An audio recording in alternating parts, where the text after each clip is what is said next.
This is a heavy, heavy microphone.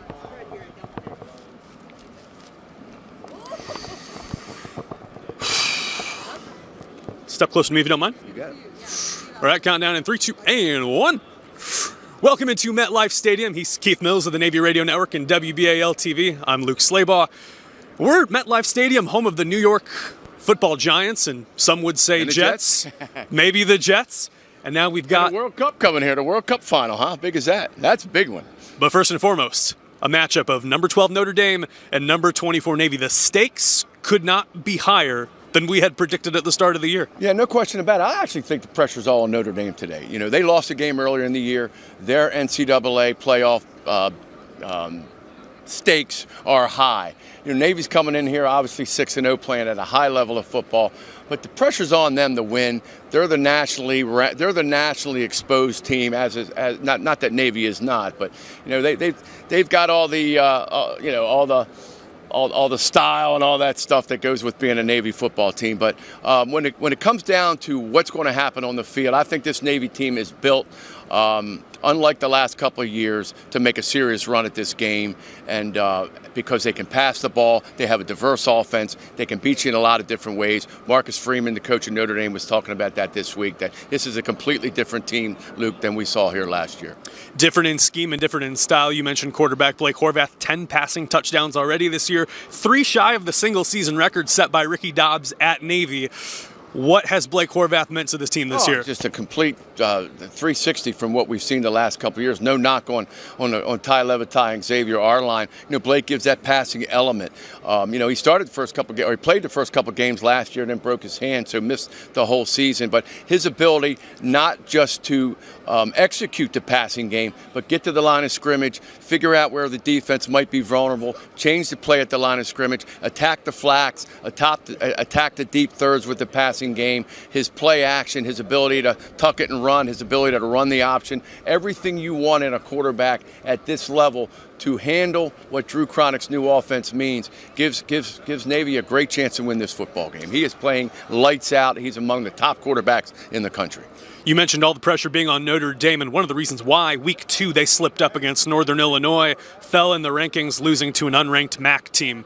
So another loss puts Notre Dame kind of on the fringe, maybe outside looking into the playoff. Absolutely, no question about it. That's what I meant earlier about them with the pressure being on them. There's always pressure when you're a Notre Dame football player to live up to the mystique of Notre Dame football. No doubt more this year, especially after that week 2 loss. But since then, Marcus Freeman and his staff done a great job of refocusing their team. They beat Georgia Tech last week on the road. They dominated Stanford, put up 60 points against them a couple weeks ago. So they're playing at a high level. They are relatively young. I mean, 7 players off of last year's Notre Dame team were either drafted or picked up by NFL teams, including Joe Alt, who was the 5th pick in the draft by the LA Chargers. Baltimore's Cam Hart, a cornerback who was picked up in the draft. So they have a pedigree of success that goes back, you know, to the 1920s and 30s. But Navy comes in this game not just feeling good about knowing not feeling good about wanting to beat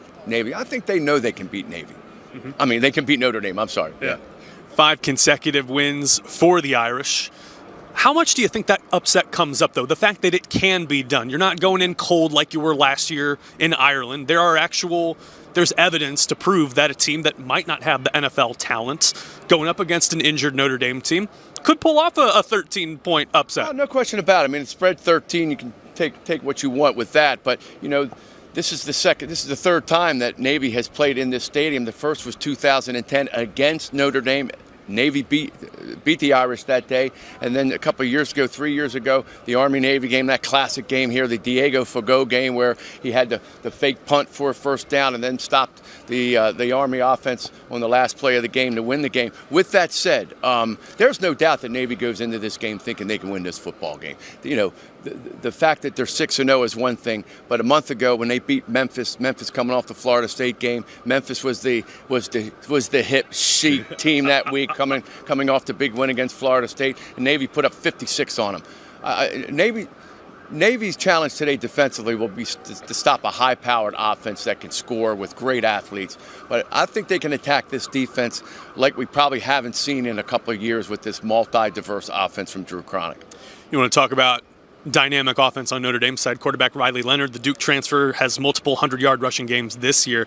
How do you take away his legs? Oh, yeah, you take away his legs by playing stout, fundamental football, which Navy has done since Jump Street. Colin Ramos and Kyle Jacob, Navy's two inside linebackers who are they're leading tacklers. Grew up not far from here. Colin Ramos grew up at 20 minutes from here. Went to Don Bosco Prep, one of the great high school programs in the country, and they have played disciplined football all year. Have they given up some points against Memphis? Yes, but they played stout defense against Air Force, stout defense last week against Charlotte, against UAB. Add to that their ability to turn the ball over. Deshaun Peel last week against Charlotte with 2 pick sixes, a Navy record. Rayon Lane is one of the biggest playmakers in college football from his safety position. Had a pick six to help cement the Memphis win last month. So Navy has their own playmakers on defense, but it'll be a test. Riley Leonard can beat you with his legs, can beat you with his arm. They've got another big, strong offensive line. 3/5 of that line from last year are gone. 2 guys are in the NFL, Blake Fisher and Joe Alt. And a third is playing now, I believe, at NC State.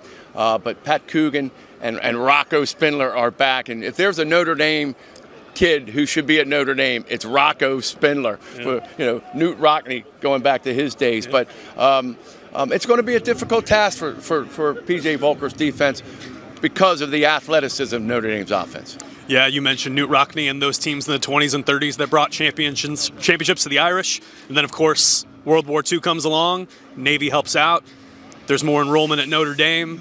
It kind of saves the university financially. And now this is the 97th playing of this game. Irish have won about 85% of those. But in recent years under Coach Ken Niumatalolo, we've seen a resurgence on the Navy side of this rivalry. Paul Johnson's team started ended the 43-game winning streak back in 2007. That famous 3 overtime game at South Bend, and then Navy went on a stretch where they won 3 or 4 games. And then 2016 they beat him in Jacksonville, and that gives me a lot of hope for this game because Will Worth was the quarterback then and could throw the football. The offense back then was still predominantly triple option, didn't have the diversity or the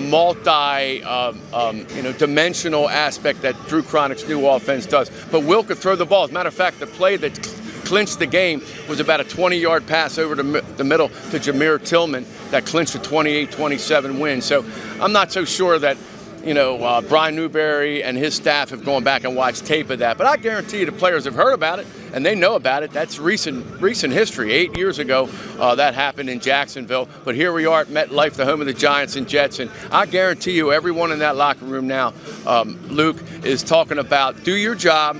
Don't try to do somebody else's. And when they do make a play, dust yourself off, come back and try to make the next one. So they got a lot of mental toughness, a lot of great senior leadership in that locker room, and I think it's going to be a great game. Yeah, they got a new 1-0 sign there on the door. That's the mentality. It's cliche, but it's hackneyed, and it's good. It's worked for this team because they have gone 1-0 more often than not. You mentioned Kyle Jacob and Colin Ramos, New Jersey natives that grew up going to the stadium as Giants fans, and something about this stadium, this is my first time here, the turf, the signage, kind of the proximity of seats to the field, it feels like a larger scale home stadium, like Navy has. This is like 80,000 seat stadium, and this is one of the biggest in the country, and it draws from the monster metropolis of New York City and the surrounding area. Notre Dame's got 5 kids from this area, from the northern New Jersey area, including Howard Cross. Name may sound familiar. Howard Cross was a famous tight end, played on the New York Giants Super Bowl winning teams under Bill Parcells, but normally you would say Army, Navy, you throw out the records and you play on emotion and pride.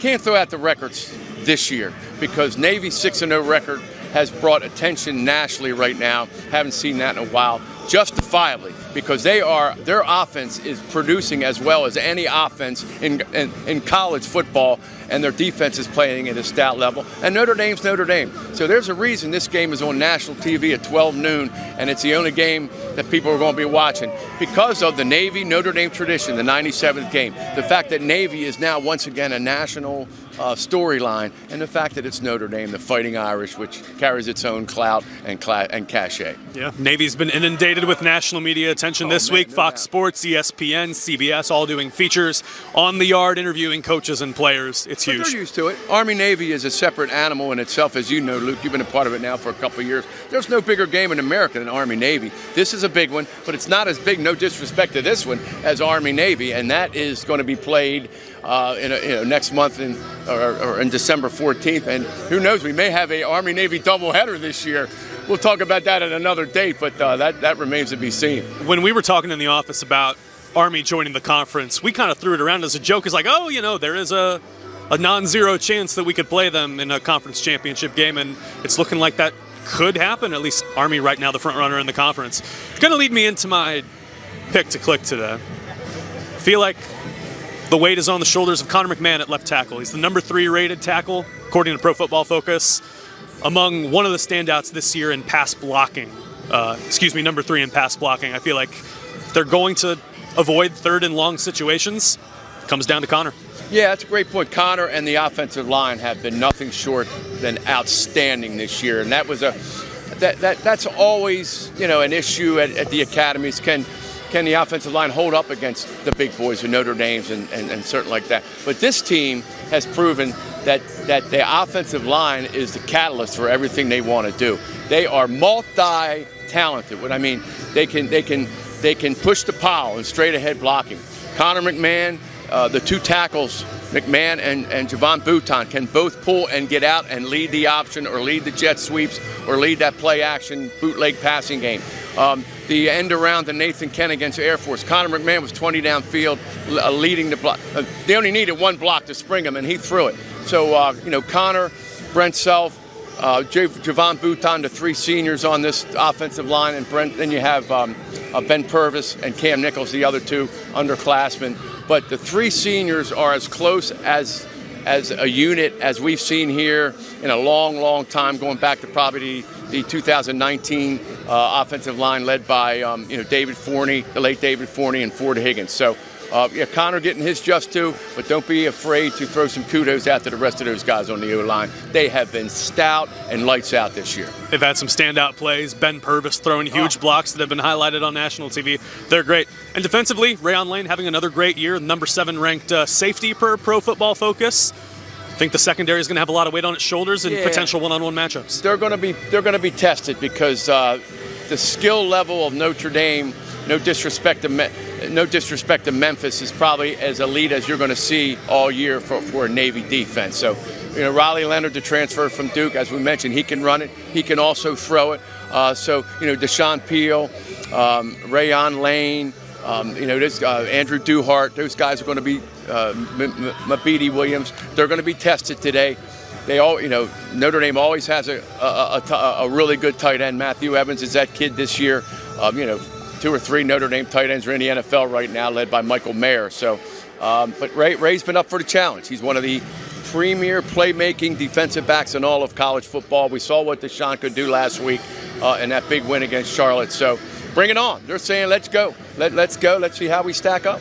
See, quarterback Blake Horvath just got mic'd up. He's going to do College Game Day in just a few minutes. I got to shoot that, or at least I want to get in on that for a little bit. Final thoughts before we wrap this one up. Final thoughts. Again, I think this Navy team comes in. They play free and easy today. To them, in my opinion, there's nothing to lose. Of course, the pride, you want to win the game, but they're going to come out and they're going to let it rip. They're going to play exactly like they have all year. I don't think they're going to feel the weight of the world on them, maybe like the Army game, which you got the whole fleet around the world that wants you to win. Here, man, you got everybody in Annapolis and their fan base and the military obviously wants you to win, but Notre Dame's got this national following. Pressure's on them, man. They really can't lose if they hope to make the college football playoff. Navy, they got a lot more football to play after this game, and I think they're going to let it rip today, man. It would be a huge resume booster. Navy going into this game undefeated and ranked for the first time since 1978.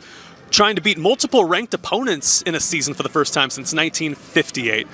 A lot on the line. It's going to be great. He's Keith Mills. I'm Luke Slaybaugh. Tune in, 12 noon, ABC.